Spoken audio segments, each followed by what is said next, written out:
What's up? What's up, people? We're back at it again. This is the 80s Babies conversation. This your boy Bubba checking in, man. Shout out to the boy Ken for the song, as always. Montgomery Prince Ken. Shout out to you one more time, man, for the song. Let's get right into it, sis. What's happening? What's happening? Welcome to the 80s Babies conversation. It's your girl, Ray Cherie, the hostess with the mostest checking in. We got a special guest with us tonight. We go way back to those Alabama State days, working in special collections for our work study days. Wow. That's right. It's my boy, Richie B. Haynes. What's happening, Richie? What's going on? What's going on? Thank y'all for having me. Oh, yeah, man. Glad to have you, man. Glad to have you. For sure. So let's go ahead and give the people a brief bio about Richie. Richie is the owner and founder of Mind and Matter Wellness. He is a registered mental health counseling intern therapist. He is a community and men's mental health advocate, and he's a life coach. He has a Master of Arts in Counseling Psychology and a certification in psychotherapy from Bowie State University. He has a BS in Sociology from Florida Agricultural and Mechanical University. We know it as Florida A&M. FAMU. That's right, FAMU. Richie is an vet who is actively involved in the community. He is also a mentor to high school age males in the county. He is a board member for Young Black Professionals, a committee member for the Help Your Neighbors mini grant, Be Well, PBC, the city of West Palm, and health. He's also passionate about health disparities that impair the health and well-being of communities of color. So that is all important, especially when it involves the mental health of our people. So, and that is what tonight's talk is going to be centered around. Our big topic for tonight is Black people are not okay. Go ahead and invite some friends to this live. Share this link out if you will, because we're in for a good discussion tonight. So let's go ahead and jump into our hot topics. So first up, we have Aaliyah Ivory. This took place on Saturday. She is 24 years old. This is a road rage incident. And I'm thinking this happened in Chicago, where someone shot her 6 times while she was driving. She was also shot in her back. She's in the hospital right now as we speak. But the person who did the shooting has not been charged. They're saying that it's because it's under investigation and he was in fear of his life. What do y'all think about this? I don't know, man. They say, and they also say, she was trying to get over and he wouldn't let her over. You know what I'm saying? So, and he started calling names. He started shouting out names, calling her names. And then, they went back and forth with each other, arguing and stuff. But like I say, I see it every day. I'm pretty sure y'all see it every day. Road rage is real. You know what I'm saying? It's real. You don't know what kind of day people is having. That's why it's best to just not, engage with people in road rage, scenarios, because you never know how it's gonna turn out, man. Like I say, people could be having a bad day, and you might just trigger them to take it out on you. You know what I'm saying? So it's like, at the end of the day, everybody want to get home at the end of the day. You see what I'm saying? Everybody want to get home at the end of the day. So it's like, just let some stuff, like if somebody won't let you in, I see it all the time. People won't let me in, you know what I'm saying? Or they won't get over, or, it's a lot of things that can trigger a road rage, situation. So it's like, we got to be careful out here when we driving, man, just simply because, like this young lady here, you can end up in a situation like this. And I know nobody wants to be in a situation like this where, somebody shooting inside of your car while you driving. Like that's crazy. I feel like it's a better way to handle a situation like that instead of, aiming for someone's life, especially over a verbal disagreement in traffic, man. Like I really just don't understand it, man. Like, even me though, I get mad sometimes in traffic, but I've never pulled my gun or threatened someone's life while I was in traffic. You know, I probably said a few things, but it wasn't to provoke a retaliation out of the other party. You know, it was just, you know, just a reaction. Yeah. You know so, and I think that's what it is. A lot of the times people react, and the way they react just trigger a domino effect of things to happen, like, you know, gunshots being fired or fights. I done seen it all, you know, on different kind of videos that people even get fist fighting in the street from road rage. Mm. You know, so I don't know. I feel like that should have been an incident that could have been avoided, man. Like it should have never happened, to be honest. What do you think, Richie? Oh, I agree. You know, stuff like this happen all the time. I think it's a sad situation overall, but again, to Bo's point, you know, the mission is to get home safely, and I can't help but to throw in the whole mental wellness thing here. It's like you have to be able to control your emotions enough, right, to know that there's something that you're going home to prevent something like this from happening. You never know what someone else is going through. You know, it sucks that this person can't get charged right now. He fears his life, but at the same time, someone's sitting in the hospital fighting for their life simply because they can't control their emotions or they can't regulate themselves enough to say, okay, is this really worth it at the end of the day? Right. Look at it. So, but you know, and I understand that too, but I'm also thinking that this is racially motivated because it's been reported that when she was trying to get over, he was calling her names and shouting racial slurs at her, type thing. So, and also we have not seen who the person is. Usually when something happens like this, the person's face is plastered all over the news, but we have not seen who this person is just yet. So I'm interested to know the identity of the person to see if it truly was racially motivated. Right. Yeah. And it says that her family shared a cell phone video that had been obtained from a witness, you know, and it was showing her lying on the ground while the alleged shooter was in handcuffs. So, you know, well, at least she survived. I feel bad that had to happen to her and the passenger that was in the car with her. I think she had a passenger in the car with her. But they say that when the other driver pulled out the weapon and opened fire, you know, it struck her in the back, the arm, and the side. And it also says that she had a weapon in her car too, but she didn't it was holstered and she never reached for her weapon. Yeah, she never reached for it. So he didn't even know she had a weapon. Right. So, you know, what gave him, you know, cause to say that he was in fear for his life? I mean, and they should charge him. It's the same as if, let's just say somebody break into your house. You know, I think the law says that you can't shoot them in the back if they're fleeing or something. From what it looked like he fired his weapon in the back of her vehicle. So that means, you know, he was behind her. She wasn't an immediate threat to him. And he discharged his weapon in the back of her car and struck her 3 times. So I feel like, you know, that alone should be enough to you know, charge this guy with, or this person with, you know what I'm saying, some kind of crime, because like I said, her car was shot from the back. So that means she wasn't even facing him and she wasn't an immediate threat to him. So why did he open fire? Apparently, you know, the conversation could have been in there right there when she was in front of him. It could have stopped right there. He didn't have to shoot in the car, you know what I'm saying? So it's like, how did he feel in danger with her car facing away from him and he's shooting in the back? How are you in danger? That's what I don't understand. Yeah, So, I don't think that he felt in danger. I think, and I've seen this all the time.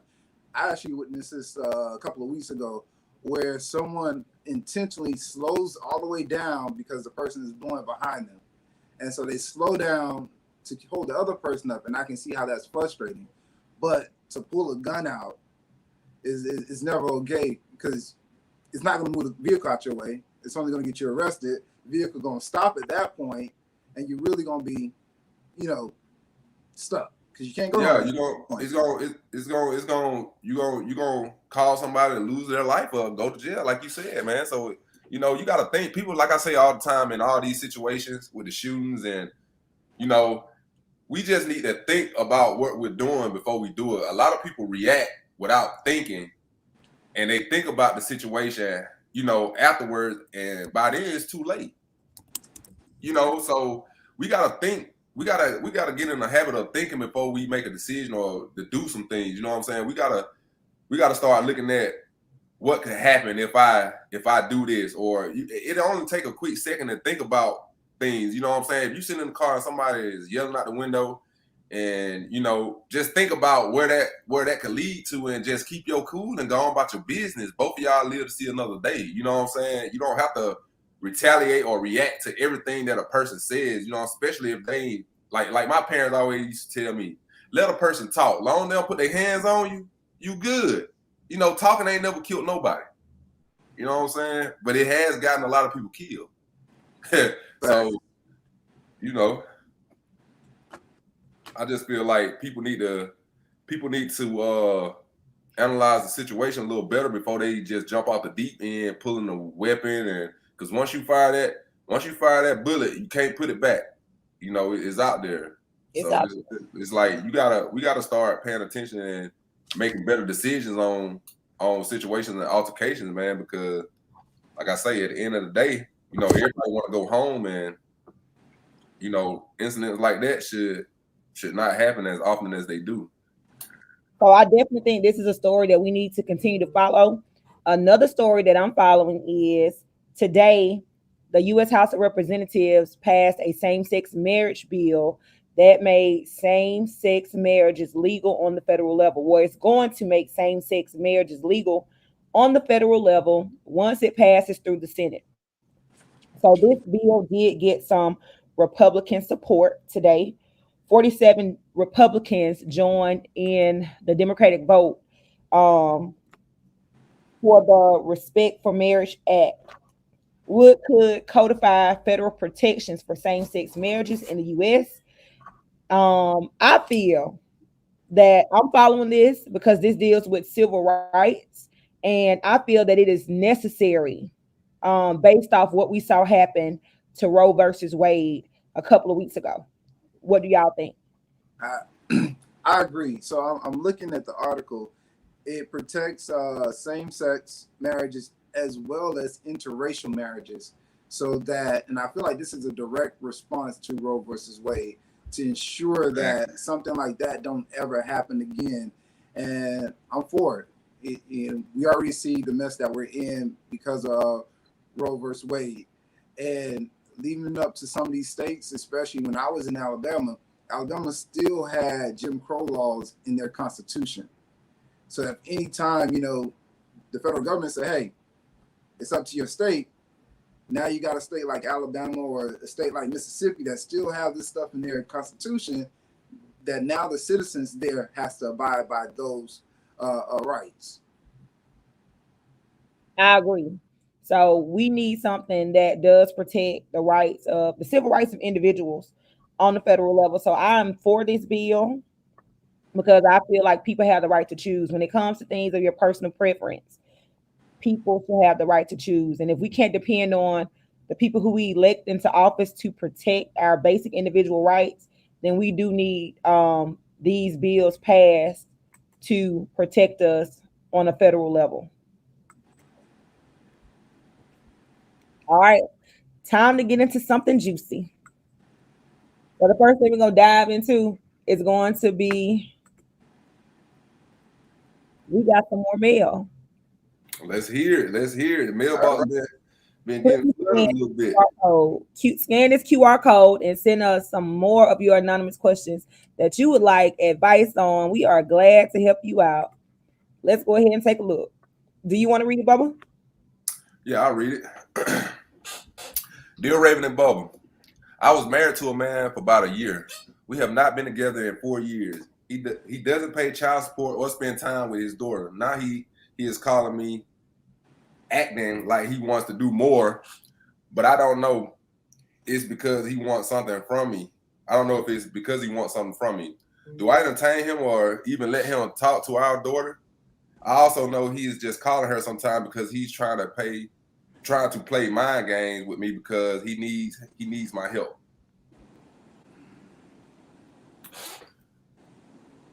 So I feel like people need to take care of their children. I have a big issue with men who don't do right by their kids. And I feel like a person's presence is not enough. And if you're working, you need to be helping. And if you're not working because you brought these little people into the world, you need to find a way to provide for the little people you brought into the world. Well, yeah. In this situation, though, be mad all you want. I'm sorry. I would not pay him any mind.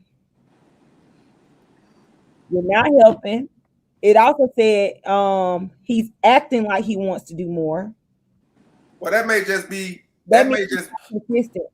He's not consistent in being visible in this child's life. So I feel like as a mother, what do I want to teach my child? At the same time now, like I always have to stand up for the guys in some situations now. At the same time, we don't know, this is her side. She may think he's playing mind games, what I'm saying, by trying to do all this and talk to their daughter. The man probably just generally wants to talk to his daughter. He may not even be interested in her. You know what I'm saying? He probably want to build a relationship with his daughter. If they ain't been together in 4 years, then I don't think he's still checking for her now. Now, if he ain't paid no child support, now that's sorry on his behalf as a father. A lot of guys tend to not pay child support because they feel like, they ain't with the mom, or the mom is gonna spend the money on her. If she got a man, they feel like they don't have to pay child support. Now, if that's the case, then yeah, he's kind of a deadbeat father, because if you're not present in that child's life, money you can make every day. Money comes and goes. Why not support your kid? I never understood that, guys not supporting their kids just because him and the mom may not be together anymore. You know what I'm saying? But she's saying he's acting like he wants to do more, but he probably he probably genuinely wants to do more, but sounds like from the letter she may be blocking him from doing it. Because she's thinking that he's trying to play mind games with her, so she may be being resistant to him trying to be in his daughter's life. And like I say, we don't know his financial situation. You know what I'm saying? Or why, the reason why he's not paying child support.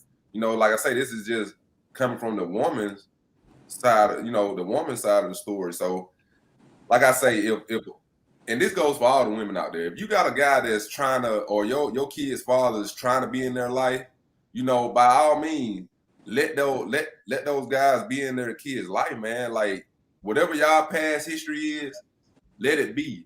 If y'all moved on, if you moved on, no matter if you think he's trying to play mind games or whatever, if you moved on, then it don't matter what his intentions are with you, because you know where you stand at with that relationship. So if he's trying to be proud though, Bubba, if he's not consistent, you show up today, they might not see you for 3 months. You show up today, then they might not see you again for 6 months. They might not see you this year. You're not helping. Well, listen, but so I'm gonna try on this one because I see this a lot, right? Right. This is a whole lot of assumptions here. You acting like exactly like paying him. She's making it personal, not about the kid. She's making it about her. Therefore, a lot of guys will step away from that if it becomes more about her than it is the kid. At the end of the day, the kid should be the focus. The daughter should be focused. If he wants to show up and try to talk to the kid, let him talk to his kid. Let him explain. Let the kid come up with her own understanding of who her father is, and not allow it to be dictated by the mother. Exactly. However, if his acts are going to endanger the child, then that's something different. Yeah, you want to protect the child, but I think it's all about having healthy boundaries. Look outside of your relationship with him and look at it from the perspective of your kid. Now your kid going to grow up and like, well, my dad was never there. But what is not being said is, I prevented that from happening. Right. And I'm with you on that. Man. It's like, like you said, we see it all the time. Like, a lot of women make it personal between them and the father, and that hinders them letting them have a relationship with that kid, because it really be them still tied up in their feeling most of the time, and they trying to project that on the father and try to hold that against, oh, you trying to play mind games with me and this and that, you know. At the end of the day, I tell everybody this: if you got a kid with someone and they're not actively in that kid's life, one day that kid has to grow up and get grown. So it's gonna be up to that parent to explain to that kid, because of course the kid's gonna have questions when they get older and want to know why this, why that, why you wasn't here, why you know, it's gonna be up to that parent to explain that. I feel like it's for the single parents that's out there, we gotta stop trying, like he said, trying to dictate the child relationship with the other parent, you know, based on personal feelings. You know what I'm saying? That's going to be the hardest thing for that parent to do, is explain to that child why, you know, they wasn't there or why they weren't around when they were growing up. It's going to be hard. So it's like, at the end of the day, it's going to all get revealed, you know what I'm saying, when that kid gets older and start asking questions. So that's going to be the toughest part for that other parent, to explain to that kid why they weren't present or why they weren't around. So, you know, they making that bed for themselves. Let that kid find out for themselves. Don't implant things in the kid's head to make them not like their parent or their father or their mother. Don't do that. You let them grow up and see for themselves, you know, what's what. So here's my thing. Like I totally disagree. And it's just because I know the struggles of being a single mother. You know, I know what it's like to do things by yourself. I know what it's like to get help. I know what it's like to get help inconsistently. I know all those things. I know about co-parents and all that good stuff, but it's not fair. It's not fair to the child on several levels. You have a whole child that has to be provided for. Clearly in this letter, he's not doing what he's supposed to do. You got to take care of that little person. There is no excuse for a man not to be taking care of his child. And it don't have to be personal, because, you know, when it comes to the father of the child that you're not with, you've moved on with your life. Like, I could care less. I just want you to do right by the little person that you have brought into this world. And I feel like sometimes when men have a good mother of the child, they tend to say, oh, she gonna do it, so I ain't worried about it. She gonna make it happen. But that's not okay, that you're putting all that stress, all the pressure, all that burden on that woman, like you didn't help create this person here. So I feel like it's not okay. And then his thing is, also in that letter, it said he wants something from her. But she said only time he reaches out when he wants something. So that may be his historical footprint with her. But at the end of the day, I feel like, and I hear what you're saying, Raven, I feel like at the end of the day, yeah, you have to be protective of your child. I also feel like too, I lost my train of thought. I feel like having these healthy boundaries for the kid, knowing that this is what it is, and not forgetting that, you know, he or she is their own human. You don't know what they're dealing with. Going back to the accident, you don't know what that person is going through. A lot of things that us men go through is our pride, not being able to provide for our kids and being around them and not knowing that we can't give them something. Yeah, it doesn't make it right that we stay away from them because of that reason, but really what's going on upstairs in his mind and how he's kind of figuring this whole thing out for himself. He might not be communicating that to the mother of his child, right. But it doesn't mean that he doesn't love his kid any less. It just means that he has to have better communication style. It means that at some point they two have to come together and communicate effectively. Whatever his flaws are, whatever he's going through, he needs to communicate that with the mother of his kids so that she's aware of, hey, this is where he's at right now. So I can expect for him to be spotty. I can expect for him to do this. Or you can encourage him, say, well, you know, you don't have this right now, but still come around. Right. You know, let's figure this out together, rather it being more so you being absent and being inconsistent, and also saying, okay, yeah, we're done, but let's figure it out for our kids. Now you're setting up a stage for them to interact more efficiently with one another versus operating out of assumptions, or he's not here because he's deadbeat. And you know, and I don't say stop him seeing his child. I don't believe in doing that. Like, allow him to see his child if that's what he wants to do. Like, as a mother, I would never stop that. If my child father's calling, he said he want to see her, and we're here at home, I'll let him see her. If you want to take her somewhere, tell me where you're going. Tell me what time you're gonna have her home. Like, I don't have an issue with that, but I do have an issue with people not taking care of their kids. But at the same time, I feel like a lot of women, and this is what I see a lot of the times. A lot of women will hold something like child support against the guy. He may not have been paying child support, but at the end of the day, time spent with that child, at the end of the day, is more important than like money and materialistic things. You know what I'm saying? And I think a lot of women hold that child support over a lot of guys' head and keep them away from those kids because they haven't been financially there. You know what I'm saying? But at that point, I still feel like it's kind of wrong, because you never know what a person is going through on as far as like financially. You know what I'm saying? You got some guys that just don't pay it, but then you got some guys that just can't afford it. You know what I'm saying? And then at the same time, that mother is holding that over that guy's head and not letting him see those kids because he hadn't paid child support. He hadn't been financially there.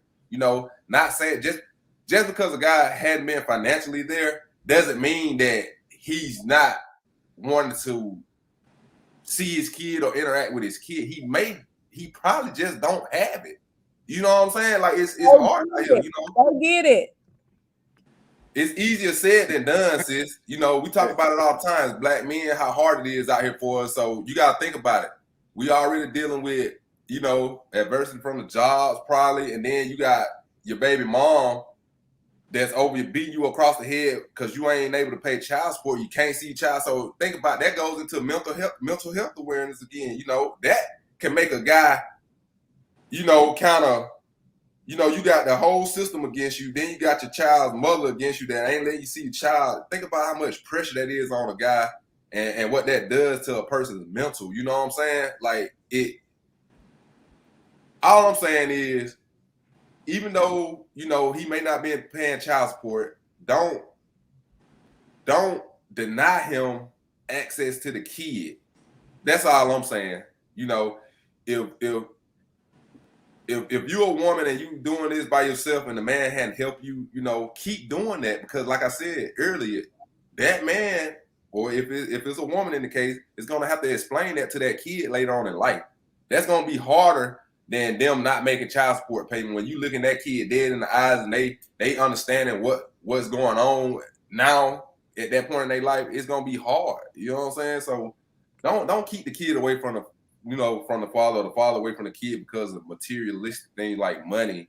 You know what I'm saying? Like, of course, he should help, but at the end of the day, like I said, that time, him spending time with that kid is way more valuable to me. I think as a father is way more valuable than money, because you got some guys that don't mind spending that money, but don't see the child at all.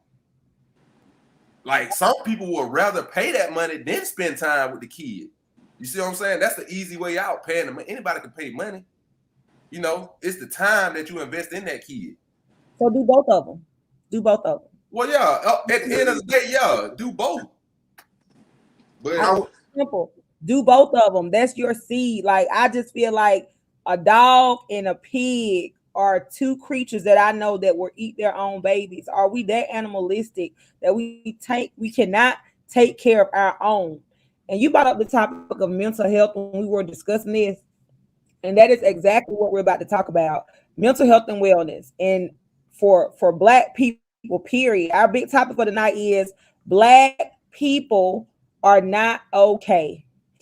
And what I reached out to Richie. I watched the episode of P-Valley. And if y'all have been watching it, and one of the characters, Big T, committed suicide in front of another character while the other character was sitting in the car with him, kind of thing. But then I watched Kevin Gates' interview with Carisha with Young Miami. If you missed that, you need to go on YouTube and watch that, because that was everything. His interview with Young Miami. But he talked about he had some mental health issues. He even wanted to commit suicide at once. And this is something that is plaguing our community, but it's still like that hidden message. We're starting to see people come out and say, I go see a therapist. or I talk to somebody, but it's still that conversation that people don't want to have. So that is why I reached out to Richie. So Richie, why do Yes. Black people avoid the topic of mental health? Well, before we even get into that question, I had a question I wanted to ask him. Like, what sparked your interest into like getting into this field? That's what I wanted to know. So originally I'm from West Palm Beach, Florida, and growing up here, going off to college, being in Alabama in a whole different environment, I noticed I was a little different in those different settings. I noticed that my thinking was different, how I approached life was different, my actions were different, my behaviors were different. And I would see people do some things that was effortlessly for them, but for me, it was a struggle. Eventually, I started to understand that, okay, maybe some of my lived experiences have got me to that point. And then furthermore, being a student of life, looking at the law of attraction, but also looking at faith and seeing that it's one and the same. But the major thing in between both of them is that you have to have full control over your mind and understand that your thoughts and your emotions create your actions.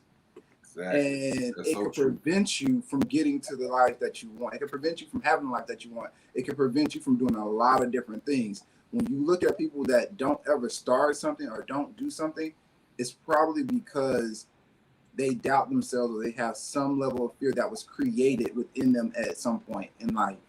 And so for me, I saw this more so within my own community, how we were so stagnant overall in more of our poor communities. I saw how in our communities, we see a lot of weed smokers. Nothing wrong with that. But when you really look at that, that's common anxiety. When you look at most of our communities where I grew up at in Rivera, it was not uncommon to hear police sirens. It was not uncommon to hear gunshots. But that is not normal. Right. You learn to sleep to that. You learn to become numb to that. You become numb to a lot of different things, especially like violence. That's not normal.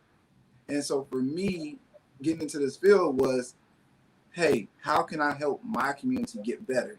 Because I know if we can get better, we can achieve more as a whole community versus kind of just staying in this place. You can't throw money at something and think it's going to get fixed. You got to change the mindset first. You're So, absolutely right about that. so why do you have stigma though? We know that some of the things that we become numb to are not normal, but why overall as a people, why does our community have this stigma about mental health? Where do I start? Let's start at this. Let's start our cultural norms within our homes. Don't go tell everybody our business. Keep everything in-house. Even though in-house is toxic, even though you being manipulated, you don't know that that's happening. Secondly, most African American males, the first time they're ever introduced to mental health is when they're incarcerated. That's the first time they will ever see a therapist or ever know anything about mental health, which is often followed up by medication. And so with that, you start to see us being a little apprehensive about, hey, I want to talk to a therapist. This therapist is going to tell all my business, or this therapist is going to put me in this space, or most of us think of it as I'm crazy. Hey, listen, and I ain't mean to cut you off, and you're absolutely right about that. Like, I've been in relationships or had situations where someone has mentioned, going to therapy, and my response to it was, man, I'm not finna go talk about my business to somebody else or put them in my business. I don't need someone to tell me that guide me through things like that. You know what I'm saying? Like, that was always my outlook on therapy, to be honest with y'all.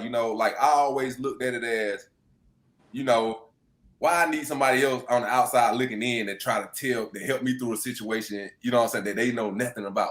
Like, that's how I always looked at therapy. Like, I'm trying to figure it out, but as I've gotten older, I see the benefits of therapy and the benefits of talking to somebody about your problem because, you need an outlet. Everybody needs an outlet, and need somebody to talk to about things. You know what I'm saying? So what you just said was definitely, I was one of those people that thought like that and was thinking like, well, man, I'm not gonna go sit in front of somebody and let them dissect me and talk about my situation. They don't know me. You know what I'm saying? Like that was my mindset on therapy. Well, and that's how, and a lot of people come into the office and they have that same mindset. I would say this: your therapist is the only person in the world that cannot talk about your business unless you're in immediate danger or danger to somebody else. These are people that are trained to help guide you. They don't tell you what to do. They just help you see things from different perspectives. Right. And they're the one person that you're paying that have zero stake in your life. They have no need to benefit from you. And so those are some of the most safest people to talk to, because what do they gain from helping you get your life on track? And then with that being said, and I think that's a problem too, instead of going to talk to a therapist, we'd rather sit and talk to people that gonna 9 times out of 10 give us the wrong advice. Gonna 9 times out of 10 go spread our business to 2 or 3 more people, and they gonna talk about it. We'd rather talk to people like that instead of going to get professional help, because we're ashamed to go get a professional help. Like you said earlier, people think, oh, first thing they associate a therapist with is them being crazy. You see what I'm saying? Like, but you will talk about your situations with other people that has no skills in helping you resolve issue or helping someone resolve an issue or get through something. And really that what makes a lot of people's situation worse. They go seeking help from the wrong people. You know what I'm saying? But for me, like we tend to talk each other down. We do have this stigma. We don't want nobody to call us crazy and all these other things. Right. We have a lot of internalized things in our community. But for me, seeing people who struggle, like I want to know how to help the people. So Richie, I have a question, and my question is, what are some things I can do every day to control my mental health or to recenter myself? I think the last thing you said, recenter yourself. Every day is a new day, right? Develop some set of rituals that you have just for you. For me, it's 10-minute, 30-minute workout when I first wake up, meditation, making sure I'm eating healthy, making sure that I have a vision. I constantly look at my vision board every day. Now, I do have a good circle of friends that I can reach out to. That's important. But really, just exercising your mind as well. Having some introspection. For me, I don't watch a whole lot of TV. I don't listen to a whole lot of news because I'm guarding what I'm allowing my mind to intake. I'm conscious about the food that I put into my body, right? All that play a role in your mental health. And most importantly is getting sleep. Like a lot of us don't get enough rest, and we don't understand how that really impact our mental health. Like a few weeks ago, I went into the office being up for 24 hours. Some people call it crackhead hour, but I was on go. Like everything was getting done. I was on go, unfiltered, everything. That's very dangerous. It is. Because you can say some things, you can do some things, and it can ultimately mess you up. So kind of going back to the original question, getting sleep, enough sleep, exercise, meditating, make sure you have a good group of friends around you that really have your best interests at heart and not theirs. And find some time to be with just you.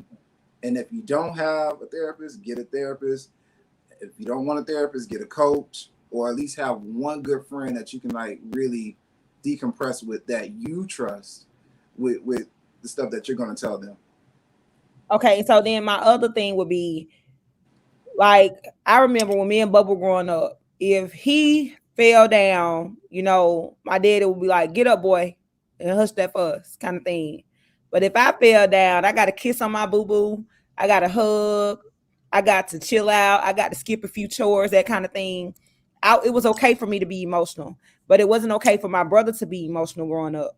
So I feel like Black men are taught to suppress their emotions. They're not taught to be expressive about how they feel. So, So they don't know how to handle their anger sometimes because of how they're taught to grow up tough and emotionless, and don't let people see you being hurt because that's a signal of weakness. Um, How do we steer men out of that? How do we make it okay for Black men to be expressive with their emotional state? One, I would say help them to identify the emotion. Oftentimes, it's not anger that you're looking at; it's frustration. So exactly. you have to understand that is if I can't identify this emotion of how I'm supposed to be feeling right now, or even being able to express it because I wasn't taught to express it, you get in frustration versus anger. Anger you can create. Frustration you cannot create. Frustration makes you shut down. Anger allows you to create something out of it, such as a civil rights movement or art or music. But Right. when frustration comes in, that's a whole different beast that you're dealing with. And so, one of the things I would say for more so adult males is be that soft landing pad. Allow them that space to open up and talk to you without judgment or critique. Understand that you're walking into that space with a label on your forehead with a set of standards that you have for him already. So you have to be able to identify those standards that he may think that you have for him and try to avoid them. For example, if I come to talk to you, Raven, and I'm having a really bad day and I need to cry and I need to let that out, but I'm walking in the room and I see you there, I automatically think, hey, I can't cry in front of her. I can't do this. I can't do that. But to encourage me to say, okay, what happened today? Right. And if you see it's something that is sad or you see something that you know that will be hurtful, encourage that emotion to come out. Yo, this is real sad. How you handle that? Really allow him to talk through what he's feeling. He might not know the emotion, but you may be able to identify that emotion and to help navigate him. But it has to be a soft landing pad. Right. Definitely has to be a soft landing pad. I'm with you on that. But So even with that being said, I feel like a lot of the problem with men showing their emotions and their feelings toward things too is like has a lot to do with the media too, like the music and stuff.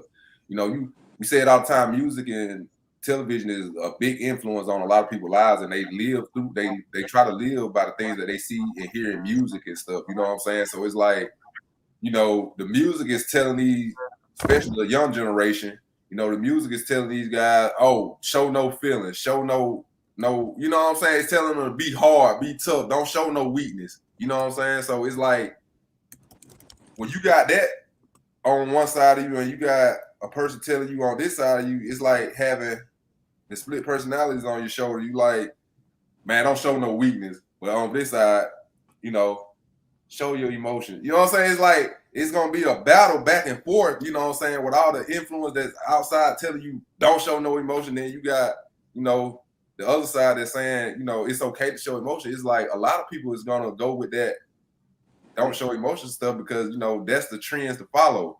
That's what everybody's doing. That's cool. You know what I'm saying? People go with stuff that's cool, that's more cool these days than what's right. You see what I'm saying? So I think that's a big problem too, of why, the Black man is just, doesn't show emotion in a lot of situations. You know what I'm saying? It's just It's imagery. It's exactly. imagery. It's what we're taught to be who we are based off of what our environment is and through our lived experience. And also, also what the past, like what we went through in the past, it's the same. It's all tied in together. Yeah, so it's like when you go through that, it's like growing up in the 80s. Everything I know about being a Black male is we're dogs. We like to smoke, we like to drink, we aren't intelligent, we need to play sports. Those are all the imageries when you look back at Black cinema. That is what I was taught to be.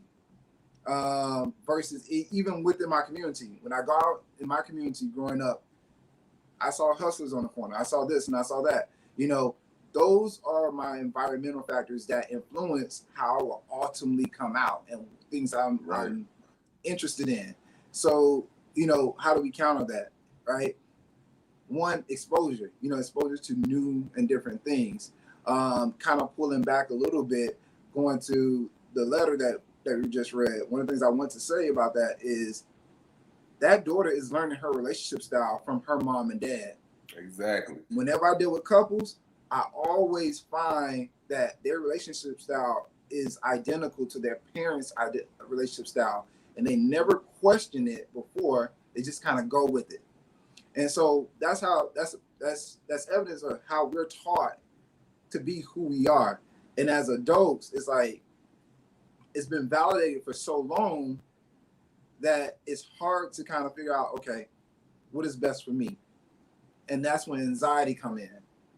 When you know something is for you, but you can't achieve it, or you're scared to achieve it, even though you know that this is the best thing to do. And so a lot of us, we'll run from it, we'll avoid it.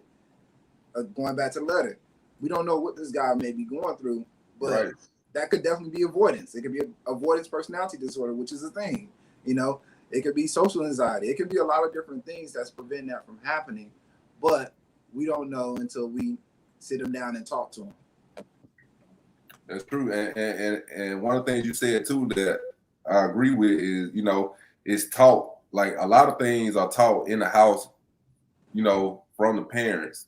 You know what I'm saying? It's just like, not trying to switch gears of the conversation, but it's just like racism. Like, no one is born racist. This is a behavior that is taught, and you've been seeing it, and you learned it because you've been around it. So it's the same thing like that. With a relationship, like you said, like is the kid see what the parent has went through or is going through, or how the parent is behaving through a situation, and they learn that, and that's how it's put off on them. The same exact way. Okay, so then are you seeing more male or female clients?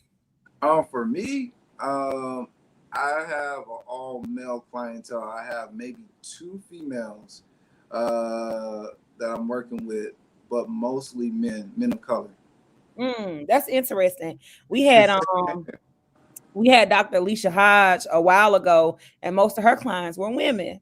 So I'm excited to hear that most of your clients are male. And I just dropped the link in the chat. I saw on your website you had a free 15-minute consultation. Yes. So I dropped that link. All they have to do is copy and paste it so that they can contact you if they want to. So my next question is, I consider myself one of those females where I want to be strong, and I like to be strong, and I like to be supportive. But I'm also a woman that I feel like I bottle my emotions inside. I can't let anybody see me sweat. So for a person like me who has that tough exterior, I do have emotions now. Don't get me wrong. I just don't allow other people to see them. How do you suggest that someone like me who suppresses their emotions a lot transition into releasing them? Oh, let it go. Let it go. It's a cost analysis. You bottle up emotions, and you never know when it's going to come out. See, one of the things that we haven't got on yet is we don't know our triggers. We don't know what is triggering us and what will trigger us until it happens and then it explodes. So one of the things I would say to release emotions like that is journaling. I'm not really big into journaling myself, and so you can record yourself or find some grounding exercise. So what I do is I take my shoes off and I walk on grass, and I just allow my mind to go somewhere else. Talk to somebody, let those emotions out, unless they're going to be used to create something.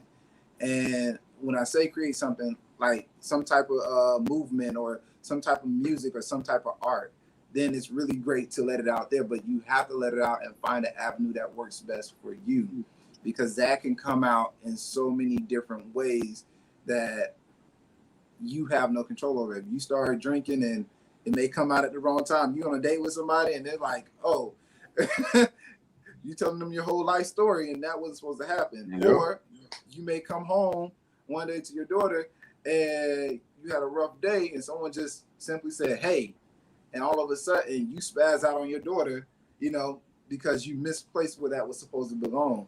So it's crucial that we don't bottle up our emotions. We talk about it. We journal about it. If we don't feel okay with talking to people right away, there's so many different avenues that you can release that. Yoga works really well. Exercising works really, really well for that.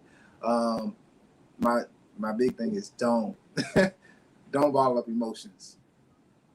And that's the problem. What I think a lot of people do too. They bottle it up, and then anything under pressure is gonna burst. You see what I'm saying? Absolutely. And once it bursts, is you're gonna be all over the place. You see what I'm saying? Absolutely, I definitely agree with that. I've seen it over and over again, even within myself. Like I've seen where I allowed emotions to get bottled up, and it didn't come out the best way. And I often always have to go back and apologize for that action, right, after the fact, because I didn't, allow that emotion out. I think I've had to do the same thing countless of times.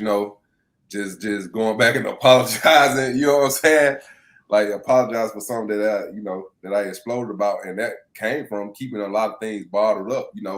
What triggered me may not have even been the problem. You know what I'm saying? But it triggered it, and it caused me to explode and start just letting everything flow out. You know what I'm saying? So it's like you say, like if you don't want to have an outburst or explosion, then don't keep nothing bottled up, man.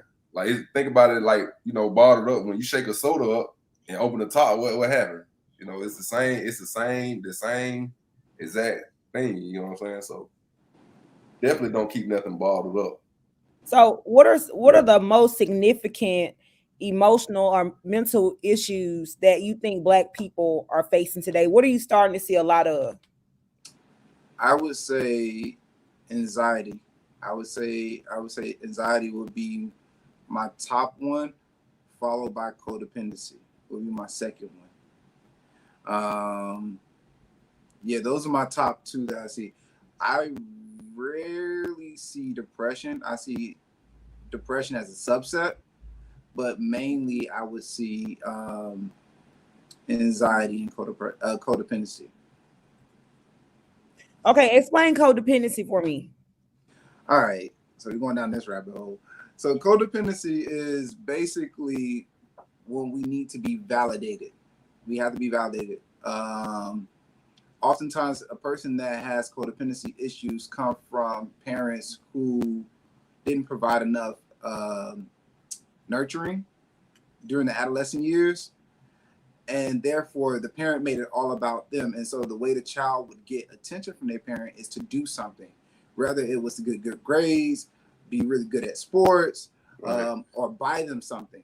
Well, those little ones turn into adults, and that's how they feel like they have to give love or feel or receive love from individuals, is to be validated in some shape, form, or fashion. Oftentimes they'll neglect their own needs, their own wants, to provide for others. Oftentimes these are your Mr. Nice Guys, your Mr. Good Girls, your Mrs. Good Girls that will do everything for everyone and will neglect their own needs and wants. But when it comes to their personal lives, oftentimes they're in these confrontational relationships, or they're in these really bad relationships and want to stay there because they feel like they can fix the person, Right. or fix the situation. And if they can't fix the situation, then it's a hit on who they are as a person.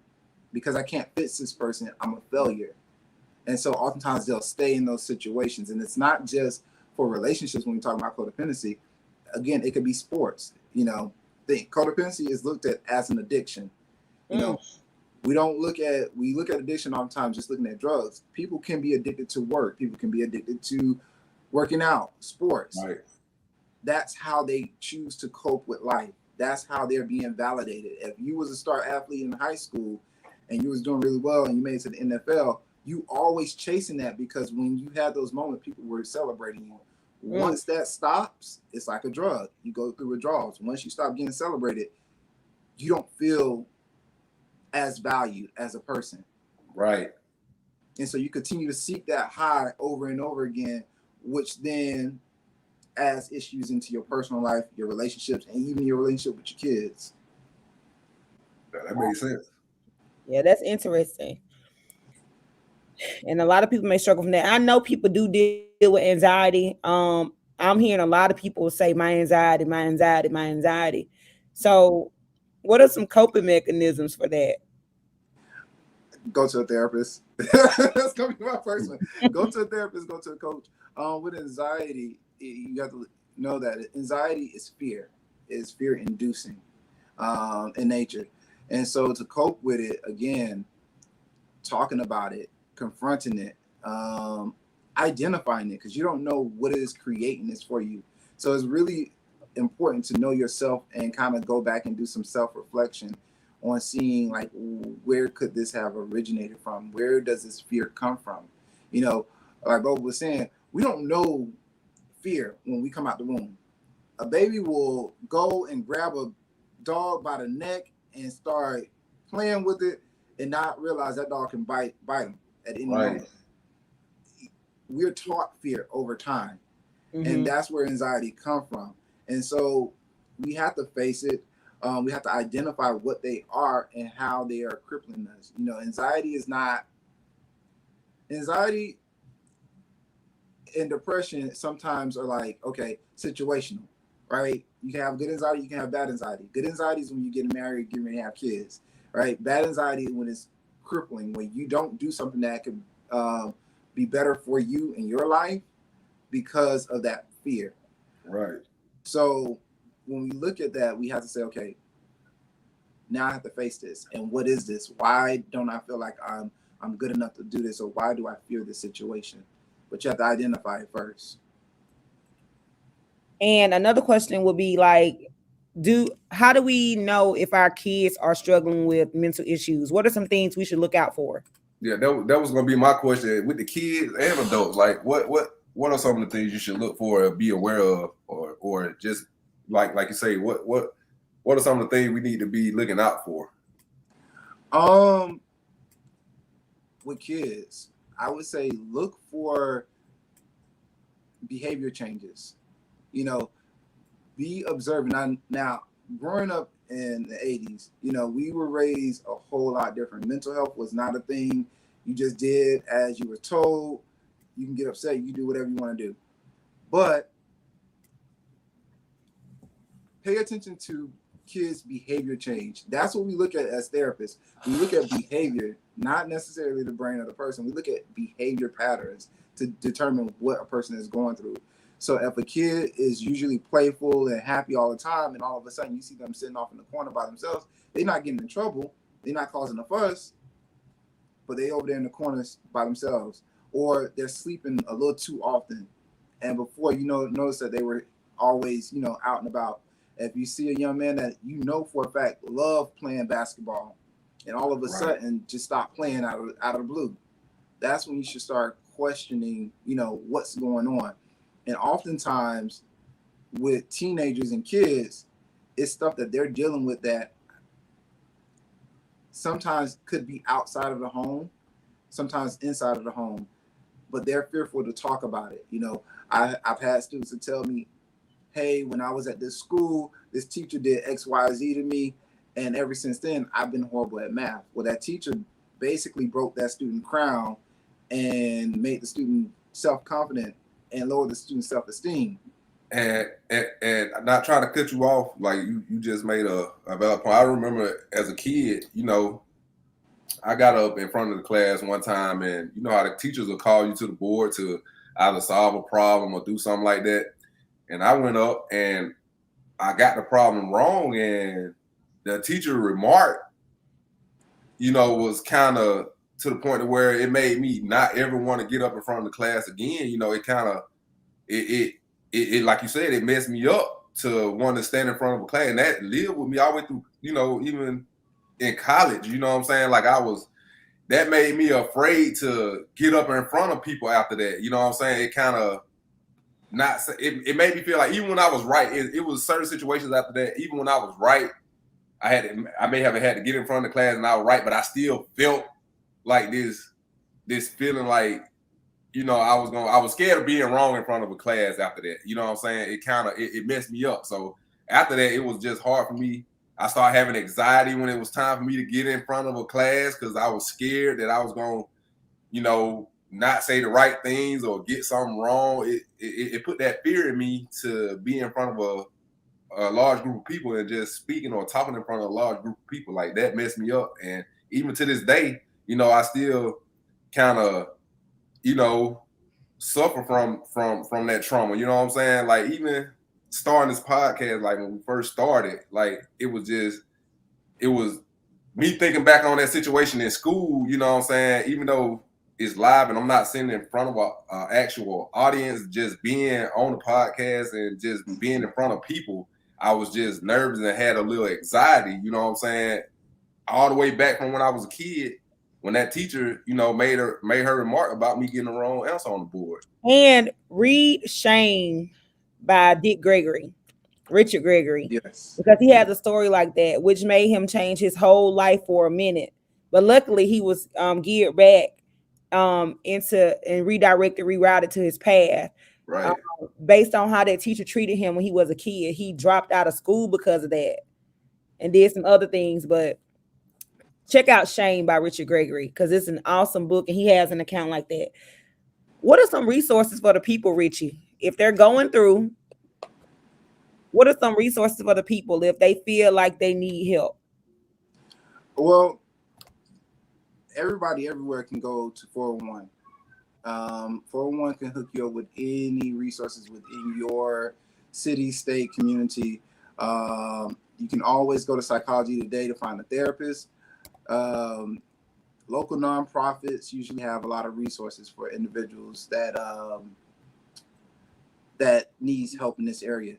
I would say you have, I can't remember the name of it, but I think it's blacktherapist.com where you can find a therapist of color because that truly does matter. Representation truly does matter when it comes to receiving help. We can't receive help from everybody because not everybody is aware of our cultural norms. And so I think that's pretty much all the ones I know that is national. Okay, and then go ahead and tell them a little bit about your business. I dropped it in the chat a few times. Okay, appreciate it. So I am the founder and owner of Mind and Matters Men's Wellness. It is a men's collective that is focused on mental wellness. My form of mental health is there echo? Yeah, there's an echo. Okay. My form of mental health is to address the psychosocial, which is the things that are creating these emotions first, so that we can see what is truly going on with you by addressing like clothes, food, or money issues. Then I can take away false anxiety or false depression, and I can focus on true anxiety and true depression, and also build a support for men that look like each other to help grow and learn from one another. And it sounds good. I hope the people go back and copy and paste that link and at least give you an opportunity to do that 15-minute consultation. Yeah, I'm thinking about doing it for real, to be honest with you. You know, like I said, I was one of those people that didn't want to buy into the whole therapy thing, you know what I'm saying? So I'm gonna do the 15 minutes just to see where it takes me, you know what I'm saying? I might end up and be a regular, you know what I'm saying? Like for real. Definitely appreciate it. I do want to say right now, I am having a fundraiser right now for Black mental health awareness. Oftentimes, first off, let me say this. Black therapists are rare. We are a very small number in the big number of therapists out there. Black men therapists are even smaller. And so oftentimes we're inaccessible to people that truly need us. My work really focused for individuals that are in inner cities, that grew up in neighborhoods that I grew up in, who can't often afford therapy. So right now, I have a fundraiser on GoFundMe. You can find it on my Facebook page, or you can even go to my website to find the link to it. But the funds go to paying for other people that cannot afford therapy. In the beginning, when I first got started, I was taking on a lot of clients at a very low rate, but eventually, even at $20 a session, some individuals could not afford to continue therapy. And so I would do things like, hey, pay for this therapy session, come to the next one for free. Or if we're so close to finishing, I would give them the last 4 sessions for free. But I can't sustain like that for the office space and the software, and even being able to provide financial resources to individuals that I do help. So if anybody out there that want to help out, go to my Facebook page or my website, which Raven has dropped in the link, to support someone else getting therapy. And I want to put this information out there too. You know, a lot of people, and this for the people that, you know, think they probably can't afford it. Some insurances, if you have insurance, some insurances pay for therapy. You see what I'm saying? So, you know, you may be a person out there with insurance and thinking that you need therapy, and probably you done did your research on it, and then probably looking at how much it costs and probably thinking that you can't. You need to check with your insurance and see will they pay for that. And another thing too, to add to that, a lot of therapists, especially those who are passionate about this work, do have sliding scale fees, which means they will reduce their rate to make sure that you get the help that you need. Right. No therapist, no great therapist will allow you to just be out there without getting some type of help. Right. So yeah, you guys look into that. Check your insurance. If you think you need therapy, check your insurance, and, you know, talk to some people and see what their rates are if you don't have insurance, and see if they can work with you, or see what other options you can take to get whatever help you need. Don't just be out here like a loose cannon and not having any help, like a lot of people, you know, take it to their own hands to do. Like, they don't want to get help, they deny the help, and then later on, you know, end up having more situations and more problems. So if you feel like you need help, you know what I'm saying? Like I said, I was against therapy, but, you know, as I've gotten older, you know, and went through a lot more situations and stuff, like, I feel like therapy at some point, everybody needs some form of therapy in their life. You know what I'm saying? Whether you think you're going through something or not, you may be going through something and not know it until you talk to somebody. You see what I'm saying? So definitely consider therapy. And that's just like with anxiety. You know, like you said, you know, a lot of people is throwing the word anxiety around, and they run to the doctor, and the first thing the doctor is going to do to you is prescribe you some Xanax or some like that and I feel like stuff like that alters your mind and create more mental problems, because, you know, like all medicine, it has some kind of side effect, and it's going to cause another problem. So before, you know, you go taking all these pills, you probably just need to vent and talk to somebody. Try that first before you take that step to start medicating. You see what I'm saying? So try to get some help and talk to somebody before you go to the doctor and try to get medicated, y'all. That's for everybody out there. All right, so if we had to leave the people with anything tonight, first, if you're on here, please hit the like button on right here on this video, and also subscribe to our YouTube channel. Each and every Tuesday, we are right here at 9:00 p.m. Eastern Standard Time. We try to make every session entertaining, however, educational and informative for our people. This conversation is totally for us, so we hope you get behind us and support us. Is there anything we want to leave the people with tonight? Yeah, I just want to say, y'all look into therapy, get your mental together, stop living like we were taught with everything, not wanting to get help, not wanting to talk to anybody, or just trying to self-medicate. Get some help out there, people, and talk to somebody, or, you know, be that person that somebody can be able to talk to. You see what I'm saying? What you gonna say, sis? And not just talk to somebody. We got Richie on here tonight, and he had some very good things, some very good gems he dropped for the people. Y'all check him out. Yeah.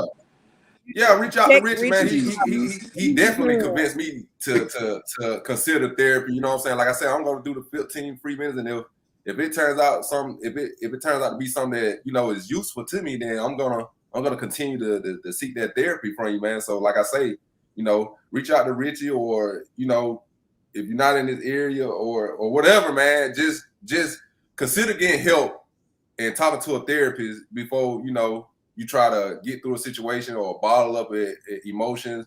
Just talk to somebody, or get in touch with a therapist. And like I say, is things out there like insurance and stuff that'll help pay for that stuff. So don't think that it's expensive and you can't pay for it. Like sometimes we gotta overlook what things cost and just do it. You see what I'm saying? Like we gotta stop worrying about how much something costs and saying, oh, I need this, but I can't do it because it cost. We gotta stop that. Absolutely. I agree. So my thing was, our big topic for tonight was Black people are not okay. We are seeing people struggle with mental illness. We have some people who are in denial about their mental illness. But I think what we need to understand is that it's okay not to be okay. But when you're not okay, when you feel like you're not yourself, you have to find someone to talk to you, that being a therapist. And Richie Haynes is with us tonight. His link is in the comments several times. Give him a holler. He has a free 15-minute consultation. But let's support Black business and let's support Black therapists. Yes. Reach out to them, pay the fee, and get the help that you need. Right. And Rich, is there anything you want to leave for the people? I do. I want everybody out there to understand that your mental health is extremely important, just like your physical health. But more so, understanding that all your goals, dreams, hopes, and aspirations is all tied to how you view the world. And you can have whatever you want in this world. You really can create your life how you view it. And that all starts by you understanding what are you thinking and what were you trained to think. Right. And so even if you don't feel like you have a problem or you don't need help in the sense of help, at least pay yourself enough, to figure out what are you thinking and does that work for you? Does your way of thinking really work for you in the life that you're trying to create for yourself? Because if we're looking from a Christian standpoint, or we're looking from metaphysics, from law of attraction and universal laws, all of it is pointing to the same thing. You have to have faith in something that's not there in order to create it. And whatever is in your mind is what you're going to create. And so if you have all these negative things in your mind, you're going to create more of that versus more of what you want for yourself. Right. And Jamal had a question. He said, getting up to get help is not the problem. How does one admit to themselves that they need help? Jamal, we talked about that in the very beginning before we started the big discussion. So once we get off, just go back and take a look, because we talked about those behaviors that you need to look for to help you know that something is not normal for you. And with that being said, my auntie said good topic, but it's getting late. So good night. Good night. Thank you everybody for tuning in. Remember to hit that like and subscribe button. Check Richie out, and we will see y'all next Tuesday at the same time, 9 p.m. It's okay, Jamal. You can go back and watch and share this link on your social media to help us grow. We love y'all. Have a good night. Good night, y'all. All right, y'all.